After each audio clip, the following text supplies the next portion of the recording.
Анда мезе биз өзүбүздүн аңгемебизди кайрадан улантсак, бүгүн биз Ооз эки тарых Кыргыздын оозундагы макал лакаптар жана кошок тууралуу кенен маек курмакчыбыз. Анткени бул биздин элибизде сиңип калган, колдонуп жүргөн, биздин элибизде жашап келе жаткан, биздин колдонуп аткан сөздөрүбүз. Ошон үчүн ошого көңүл бурсак, кайрадан четинен баштай берсек, Айтбек, сенин ойлоруң, ушуга көз караштарың? Ооз эки тарых деп атканда кошоктордон баштагым келип атат да. Мен жакында деген Кошоктор деген китеп окудум да. Анын башкы редактору Чыңгыз Айтматов атабыз экен да. Аны түзгөндөр башкача экен, башкы редактор. Ана ошо Кошокторду окусам, айтат да, Манас эпосы Кошоктон жаралган деп. Манас эпосычы. Тиги ошол жанакы Ырамандын ырчы уулу жана Жайсаң, Токтогул ырчылардын баягы ошондон жаралган дейт да. Тиги Семетийди болсо Каныкейдин баягы кошогу деп. Ана ошондой эле баягы поэма барбы, кыргыз Кара Кулботом, ал дагы ошол Кошоктон жаралган. Кошоктон жаралган Ооз эки чыгармалар кыргыздарда көп экен да. Анан Кошокту карап көрсөк, бул Библияда дагы бар да. Мисалы, Арунду, Мусаны баягы каза болгондо 30 күндөп жокто ыйлап кошок менен узатканда сөөгүчү. Дөйт пайгамбарды эле карап көрсөк, ал дагы баягы билесиңер, Шаул менен тиги баласы Жанатан согушта каза болгондо аларды жоктоп, кадимкидей эле кошок кошкон да. Ошо сөздөрүн окусак Библиядан. Анан мунун баарын карасаң, ошол кошок баягы ыйык жазууда кошок, анан кыргыздын кошок кошкон салты, ушулардын баардыгын көрүп туруп, бул дагы бир белги да, баягы кыргыздар Библияны билгенин, ошо кошок ошол жактан алынганычы. Кошок боюнча.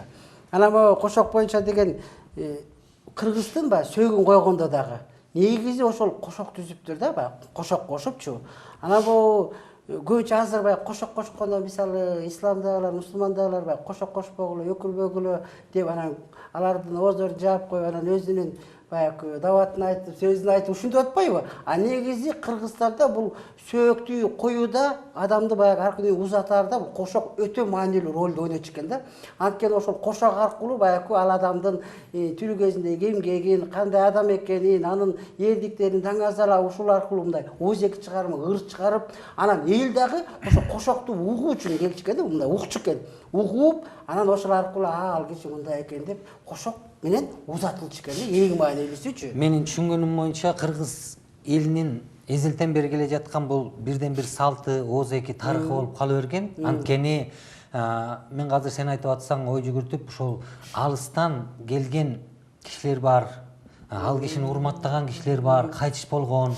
Анан ал кишинин иштерин көп билбейт, эмне кылгандарын көп билбейт, бирок аябай жакшы, чоң мындай бир жумуштарды кылганын билет. Анан ошол кошок аркылуу ошол адамдын эмгектерин, иштерин, жакшылыктарын, элге кылган жакшылыктарын, жакшылык иштерин ошону түшүнүп, билип, анан узатышкан турбайбы?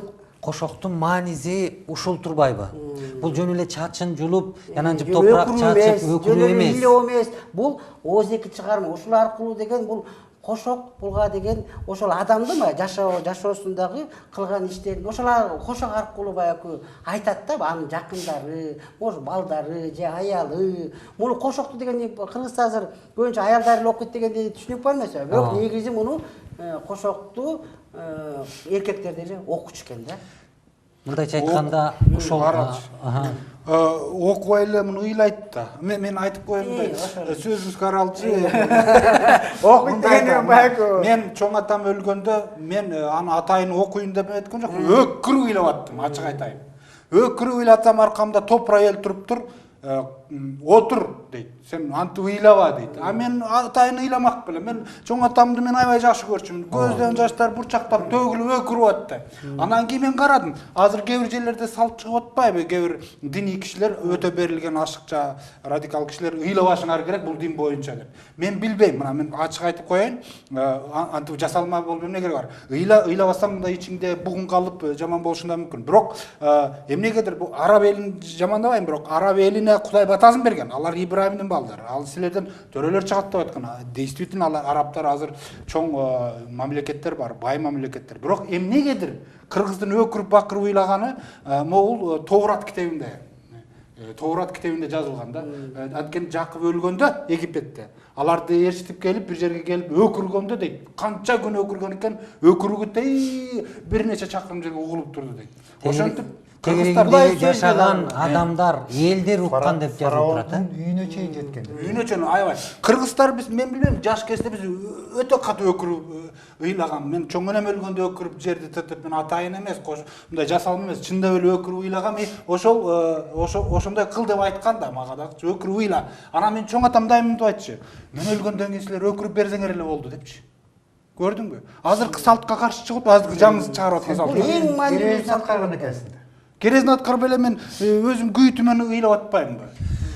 Мен оюмча, мен түшүнгөнүм боюнча бүгүнкү ошол бизди көрүп аткан телекөрүүчүлөрдүн ойлору экиге бөлүнүп атат. Бүгүн биздин учурдагы мыйзамга булардын айткандары туура келбей жатат. Анткени бияктагы мыйзам чыгаргандар өкүрбөгүлө, мындай эле унчукпай эле оозуңарды жаап эле, барып эле анан көмүп койгула деп. Биздин буяктагы студияда конокторубуз өкүрүш керек деп менин жекече көз карашым, бул менин жекече көз карашым. Анткени мен дагы 3 жыл мурун атамды узаттым. Ошондо ичиме мукактанып, көзүмөн жаш чыкты. Анан мен 1 саатка жакын ыйладым, анткени бул менин атам, жалгыз. Мен ушул өмүр бою ушул атамдын колунда чоңойгом, баккан ал мени. Анан мен аябай ыйлап, мукактанып, мен чачым жулган жокмун, кошок айткан жокмун, бирок атамды ошол моюнча узаттым. Мен ички сезимим бар, мен тирүү адаммын. Анан мен ичимдеги тирүүлүгүмдү, сагынычымды ушул көз жаш менен ошентип жанында отуруп алып, боз үйдүн ичине кирип алып ошентип чыгардым. Ошон үчүн биз эркин адам болгондуктан, эгерде кошоктун туура көз карашын түшүнсөк, бул адамдардын өмүр баянын айтып, анан адамды башка адамдарга жеткизип, анан узатууда эч кандай туура эмес жок экенин мен көрүп атам. Китепте бир китеп бар, кошок китеп. Бул деген жанагы Иеремиянын кошогу дейт. Кудус деген шаар, Иерусалим шаар кыйраганда бир 4-5 барак жазылган. Боздоп ыйлаганда сен шаар ушинтип айтса болбодуң, мына эми күл болуп отурасың деп чачтарын жулуп, күлдөрдүн эметип, беттерин тытып. Бул кыргыз шартында да бар. Бул пайгамбарлар китебинде негизи бар кыргыз шартында. Ал азыр мен айткым келип аткан эме болуп атат. Эң маанилүүсү ал учурда ал жерге деген баягы акыл айтканы эмес, же Кудай сөзүн айтканы эмес, сөйөк койдочу эң негизи кошокко аябай маани берилген. Ошол жерден баягы кошокту уккан, ошол жерден аза күткөн, боз үйдүн тегерегине келип алып, ошо аялдардын кошогун угуп алып, ал кандай кичикенин баамдаган, ушинтип, ошондуктан мурунку биздин ата бабаларыбыз мен өлгөндө кошок ким кошот дегендей кылып, кошокко аябай переживать этишкен да. Анткени өлгөндөн кийин ал кошок бул мындай да жакшы да, бул жакшы адам болууга дагы түрткү берген да бул.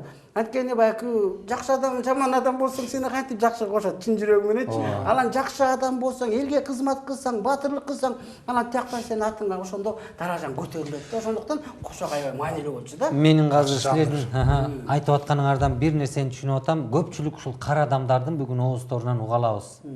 Мен үчүн өкүрүп койсоң, мен үчүн ыйласаң, мага ыйлагыла, балдарыңар менен ыйлагыла деген, мен дагы атам ошондой айткан. 80ге келип көз жумду. Ошондо айтканда силер мен үчүн ыйлап бергиле, балдарымсыңар мен деп.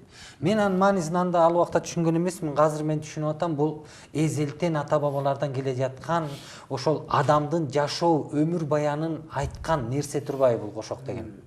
Кыргыздарда муну туура эмес көрбөш керек. Туура эмес дагы кылбаш керек. Жөн эле чачын жулуп, ошол салт катары ушуну кылыш керек деп эле, ошол билбесе дагы, түшүнбөсө дагы жөн эле өкүрүп бакырып мындай кылган бул туура эмес деп. Азыр молдокелер дагы ушу өлүп чыккан жерге барып, өкүрбөгүлө, кошок кошпогула деп аяктан баягы же башка убакыт же башка жер таппай калган ошол жерден аялар дават айтып атышпайбы? баягы мындайча айтканда кыргыз салтын бузуп атышат да. Мен бирөө өлсө антип келсе жактырбайт болчумун, анткени мен деген күйүп ыйлап атсам антип келсе адамгерчиликке да жатпайт да. Бул негизи бирок молдокелерге мындай жаман айтпайын. Негизи адам болгондон кийин адам болот, кайгырабыз, өкүрөбүз, кыйналабыз. Аны чогуу бөлүшүш керек, адам эле болуп калыш керек. Кудай сөзүндө айтып атпайбы биздечи мына. Кайгыргандар менен кайгыргыла, ыйлагандар менен ыйлагыла. Кубангандар менен кубангыла дейт.